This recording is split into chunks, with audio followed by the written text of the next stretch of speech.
Hey Capricorn, hey. How you feeling with Pluto?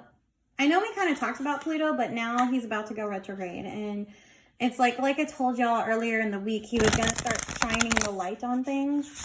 And the thing is Mercury's going to start to go shadow phase, pre-shadow phase, 2 weeks from now. And I'm really preparing you because the last retrograde, hold on, there's a card that literally fell like right off the floor. But the last retrograde happened in your sign and that of Aquarius. Like it wrapped up there. And the thing is I'm preparing you because where Mercury is going to take place is in your 5th house of love and romance, generally speaking, most likely based on the trajectory of where Pluto will be and where Mercury will most likely be because he moves fast. And where he'll come out will be in Gemini.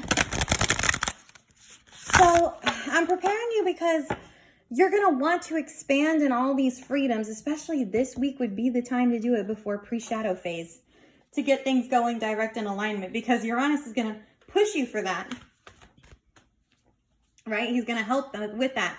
But then when Mercury hits Capricorn and Pluto going retrograde, Pluto and Mercury will be retrograde at the same time. And that can be a little intense, especially if that is not what you're used to. Because when Pluto comes out of your home of Tartarus, he's coming to the earth plane to manifest, but he's taking away what doesn't serve us. What is meant, you know, like to be dead, gone, and buried. And we just keep hanging on and hanging on and hanging on, right? And we're like, we need someone to help us. You know, we need someone. And Pluto's that guy who's like, hey, I'm here to take this away and give you something better. And you know, we sometimes don't always know what is our better, what is our idealized version. And this week, I really want you guys to think on that. Because once he goes retrograde at the end of this month, your time, and it's going to last for 6 months. That's how long a Pluto retrograde lasts. It lasts till about October. And it's important that you guys understand this because you're going to be having to deal with this for 6 months. And then Jupiter will be retrograde in Pisces. And so like the back parts of your chart will be electrified. And hold on. Oh, okay. That card will not take. We'll take these two. Oh, you got the Fairy and Blessing Magic card. Yes. That's what I like to see. Sorry, guys. I like to see. This card has come up. It came up for Gemini too. And it came up for Pisces last week. So interesting. But you also have a blessing of Eowyn. Sorry, Eowyn. It looks like Anu for a second, but it's because of the script. But it's Eowyn. So Eowyn. Now, this card I have not actually worked with, but the imagery of this one, I remember when this came out, and I didn't buy the print and the book for Amy Brown's work. I don't think it was in any of the Fae books I owned. It came out after I owned the Fae books, but this one is about like wishing and wishes. So based on what I read on her website several years ago when it came out, I want to say that's what it was based on. I get very wishy energy from the card anyway, but I got it like several years ago when the painting was up on her site. So with the blessing of Eowyn, this is the fairy gift of the divine flowing inspiration. So again, we have this creative force here, but I feel like wishes are a part of creative inspiration because they kind of just come to us on a whim. If you've ever noticed that, and if you get really good at manifesting with the Fae, you can make a simple wish, a very simple one, and it'll come true in about 2 weeks. Believe me. I've seen it happen. That's why I'm giggling. Let the fairies bless you now with the gift of the Eowyn, the inspirational flow of energy that can bring to life inspirational new projects, friendships, wisdom, and understanding. With every breath you take, you absorb the Eowyn and you feel more connected, more unique, more divine, more magical. Let the Eowyn come to you now, tender and new as a bud, and let yourself feel the blessings surrounding you with a visionary new approach to your life. Oh, okay. Let yourself drink down the fairy magic and let its sweetness and mystery uplift and re-engage you in life's every moment. May the divine of the breath of the sacred trees be yours.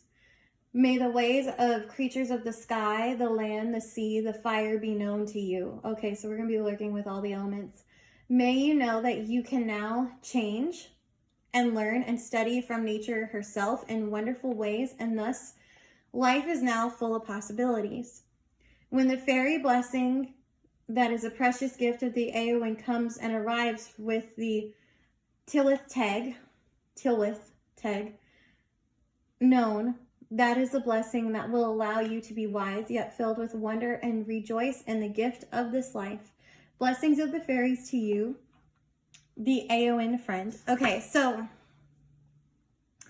this is a card of creation, but notice how she mentioned, and I said, oh, that's so we're creating with all the elements. This is also a blessing of, now she listed all of the elements that you would use in manifestations for spell work and spell casting, which make sure to like, share, and subscribe, guys. I just totally forgot.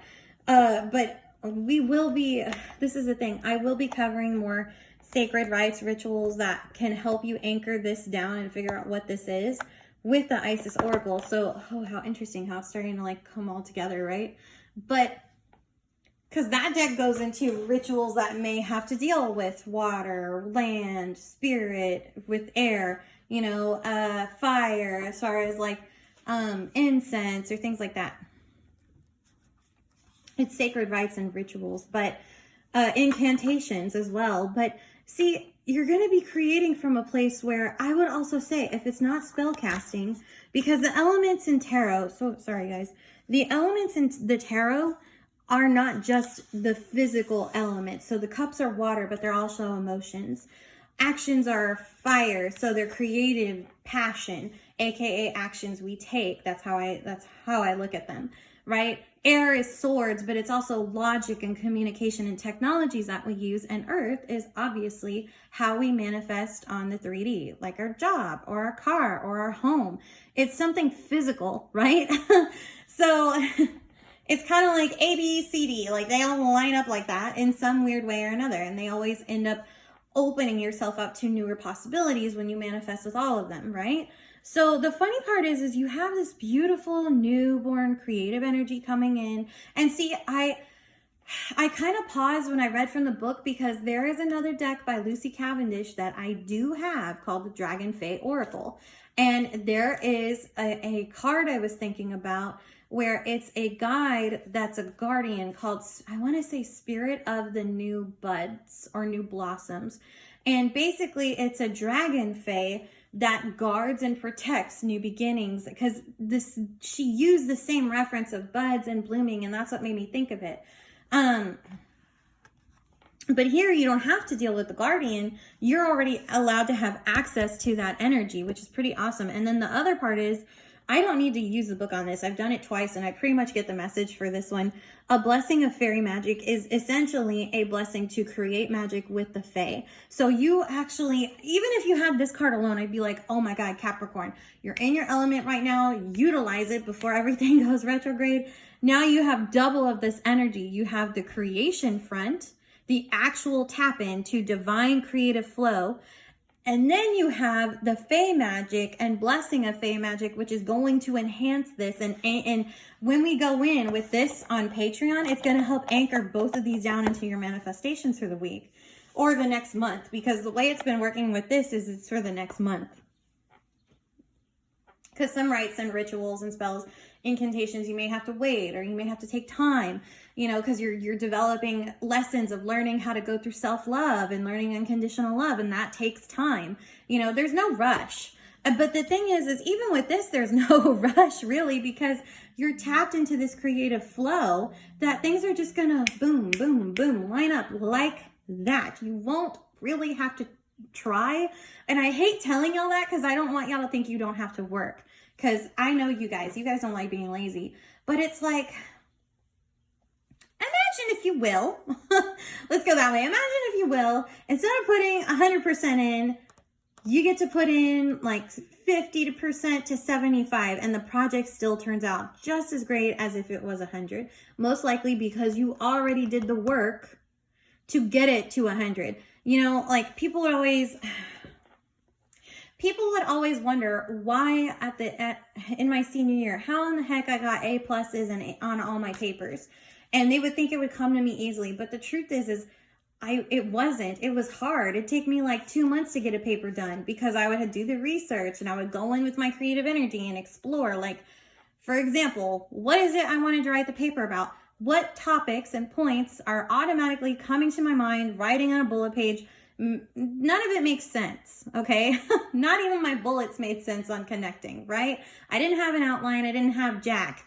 I had jack nothing, okay? I would start from scratch, right? And then I would give myself, a week of a break to do all my other homework or, get myself into a flow of thinking of, okay, what books should I research? What topics should I research? All of this, right?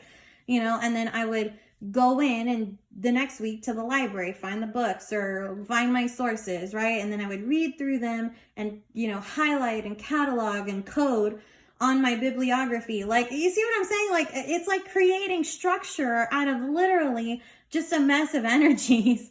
And then I would take another week off and I'd say, okay, I did all that. Give me time to absorb it, breathe, then it's like, okay, now I have to really write the paper. So then I, take my time and I would write like the intro and then I would, start off with that. And then I would lead in, I would write the intro and then actually go in and organize my notes, like down to the very last quote in detail of exactly how I wanted the flow of the paper. So with the sources, with the quotations, with the, my questions and my findings, and then going down, like I treated my papers like dissertations, honestly, because that was the route I was wanting to head to at that time of getting my master's and my PhD in art history and criticism. So it's like, I did all of this knowing that like this wasn't going to be easy. And if I got an A plus, it was because I put in this hard work and effort, because I took the time to manifest it in such a way that was literally creating structure out of chaotic creative energy, and that takes time and practice. And you literally have this coming in for a week. So this is based on, that's why I'm saying this is based on things you've already done. And if you haven't already done it, now might be a time to start laying down the groundwork. And in 2 weeks' time, when we have to deal with Mercury in retrograde, I'm just going to let you know it's going to be all put to a halt. So don't expect things to magically just like that. The Fae will help, and we'll see how they're going to help. I've actually never worked with the Fae during a Mercury retrograde. This is going to be the first time where they're either going to help us or hinder us, and we'll find out together. Because usually when they've helped me, they usually help during non-retrogrades is when I've worked with them. But during retrogrades, I'm usually sick. I usually get really bogged down. I don't get to work with them. I get to research them, but not necessarily put things into practice per se, because I know it won't be permanent, whatever it is they're trying to do. Maybe it'll help with short-term stuff this year. Like I said, we'll find out more when we get there. But for right now, your long-term manifestations, Capricorn, are definitely supported. So that's that's pretty amazing because you have the fairies are coming in to bless, and you can conjure, you can create, and you have their blessing. They're going to boost it. I mean, this is already the boost, but now you have a magical boost of creation, of flow.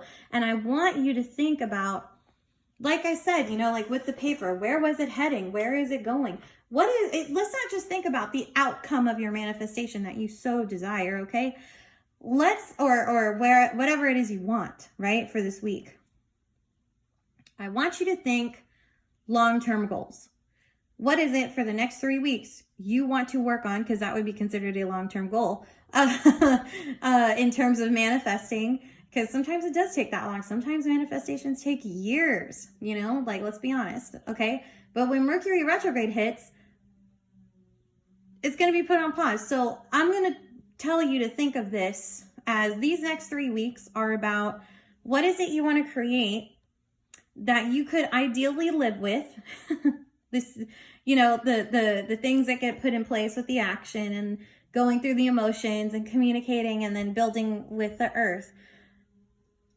What would you like to create to where when Mercury retrograde comes, you're okay with putting things on pause? You're okay with the technical difficulties. You're not rushing.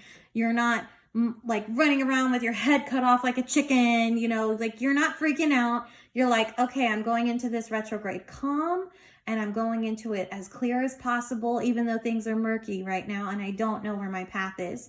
Okay. Because even though like you have this like long-term, short-term goal, still your long-term goals are going to be put on hold for 30 days and you have to learn to live with it. This is just one of those energies where when Mercury retrograde comes, you're just going to have to deal with it. And I guess that's why Uranus right now is like really pushing you to use these energies to expand on the freedom in that 5th house. Because remember, the 5th house is about love and romance. But for you, Taurus in the 5th on a progression chart is very different. That is like, I love creation. I love my partner. I love my house. I love having pretty things in my home. You know, I love having them graced in my home. I love feeling graceful. And if you're a Capricorn and you're like, no, I don't, you secretly envy those that do. I know.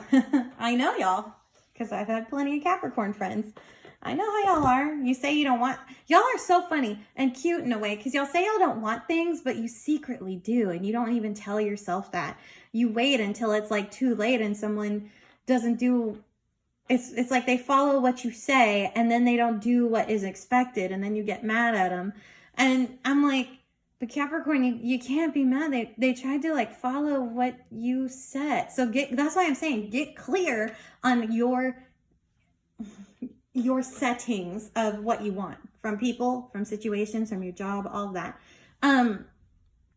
Because once you're clear, you can properly manifest. And I wouldn't say just get clear about your outcomes. Get clear. I always tell people, get clear in your intentions. Find out, like when you're manifesting, you need to know the intention in your heart space. Period.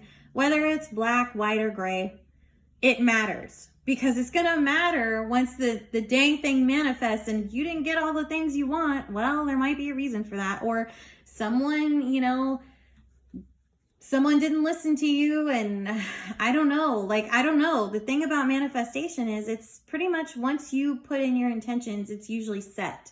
So how you word that, you got to figure out wording. You got to work on manifestation techniques of affirmations too, because affirming things is one thing with the communicative of the air, but it's completely entirely different when you say, well, I don't want this, but I want to manifest this. And the universe, here's like forgive me for those who are dealing with people who are deaf or, you know, elderly, but it hears like an old grandparent who can't really hear you, but needs a hearing aid, but is having difficulties with it. And so what the universe will do is it'll hear the I don't want as I want.